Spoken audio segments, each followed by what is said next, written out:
ಹಾವೇರಿ ಜಿಲ್ಲೆಯಲ್ಲಿ ಯಾವುದೇ ಗೊಂದಲಗಳಿಲ್ಲದೆ ಮತದಾರರ ಪಟ್ಟಿಯ ವಿಶೇಷ ತೀವ್ರ ಪರಿಷ್ಕರಣೆ ಕಾರ್ಯ ಕೈಗೊಳ್ಳಲು ಎಲ್ಲಾ ಸಿದ್ಧತೆ ಮಾಡಿಕೊಳ್ಳಲಾಗಿದೆ ಎಂದು ಜಿಲ್ಲಾಧಿಕಾರಿ ಡಾ ವಿಜಯ ಮಹಂತೇಶ ದಾನಮ್ಮನವರ ಹಾವೇರಿಯಲ್ಲಿ ತಿಳಿಸಿದ್ದಾರೆ.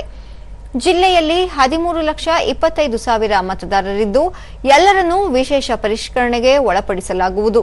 ಈ ನಿಟ್ಟಿನಲ್ಲಿ 2002ನೇ ಸಾಲಿನ ಮತದಾರರ ಪಟ್ಟಿಯ ಆಧಾರದ ಮೇಲೆ ಮ್ಯಾಪಿಂಗ್ ಕಾರ್ಯ ಕೈಗೆತ್ತಿಕೊಳ್ಳಲಾಗಿದೆ. ರಾಜಕೀಯ ಪಕ್ಷಗಳ ಪ್ರತಿನಿಧಿಗಳಿಗೆ ಈಗಾಗಲೇ ಮಾಹಿತಿ ನೀಡಲಾಗಿದೆ. ಮತದಾರರ ಪರಿಷ್ಕರಣೆಯಲ್ಲಿ ತೊಡಗುವ ಅಧಿಕಾರಿಗಳು ಮತ್ತು ಸಿಬ್ಬಂದಿಗೆ ತರಬೇತಿ ನೀಡಲಾಗುತ್ತಿದೆ ಎಂದು ಹೇಳಿದರು. ಜೂನ್ 20ರಿಂದ 29ರವರೆಗೆ ಚುನಾವಣಾ ಸಿಬ್ಬಂದಿಗೆ ತರಬೇತಿ ಪೂರ್ವ ಸಿದ್ಧತೆ ನಡೆಯಲಿದ್ದು, ಜೂನ್ 30ರಿಂದ ಜುಲೈ 29ರವರೆಗೆ 1 ತಿಂಗಳ ಕಾಲ ಮತದಾರರ ಮನೆ ಮನೆಗೆ ಭೇಟಿ ನೀಡಿ ಮಾಹಿತಿ ಸಂಗ್ರಹಿಸಲಿದ್ದಾರೆ.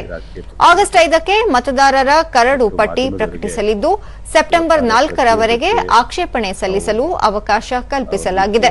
ಅಕ್ಟೋಬರ್ 7ರಂದು ಅಂತಿಮ ಮತದಾರರ ಪಟ್ಟಿ ಪ್ರಕಟಿಸಲಾಗುವುದು ಎಂದು ತಿಳಿಸಿದ್ದಾರೆ.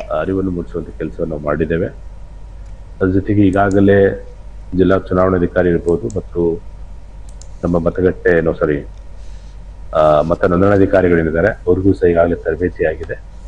ಮತ್ತು ವಿಶೇಷವಾಗಿ ಇವತ್ತಿಂದನೇ ಎಲ್ಲ ಮತಗಟ್ಟೆ ಅಧಿಕಾರಿಗಳಿಗೆ ಬೂತ್ ಲೆವೆಲ್ ಏಜೆನ್ಸಿ ಮತ್ತು ನಮ್ಮ ಸೂಪರ್ವೈಸರ್ಸ್ ಏನಿದ್ದಾರೆ ಅವ್ರಿಗೂ ಸಹ ವಿಧಾನಸಭಾ ಹಂತವಾರು ತರಬೇತಿಯನ್ನು ಕೊಡುವಂಥ ಕೆಲಸ ನಾವು ಮಾಡಿದ್ದೇವೆ.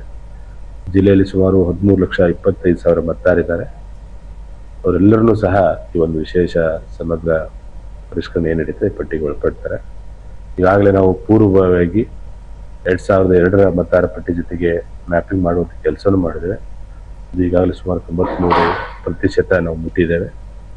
ಒಟ್ಟಾರೆ ಯಾವುದೇ ರೀತಿಯ ಗೊಂದಲವಿಲ್ಲದೆ ಜನರ ಸಹಕಾರದಿಂದ ಮತ್ತು ಮಾಧ್ಯಮ ಸರ್ಕಾರದಿಂದ ಎಲ್ಲ ರಾಜಕೀಯ ಪಕ್ಷಗಳ ಸಹಕಾರದಿಂದ ಈ ಪ್ರಕ್ರಿಯೆಯನ್ನ ಯಾವುದೇ ಗೊಂದಲವಿಲ್ಲದೆ ನಾವು ಮಾಡಿ ಮುಗಿಸ್ತೇವೆ ಅಂತ ಹೇಳಿ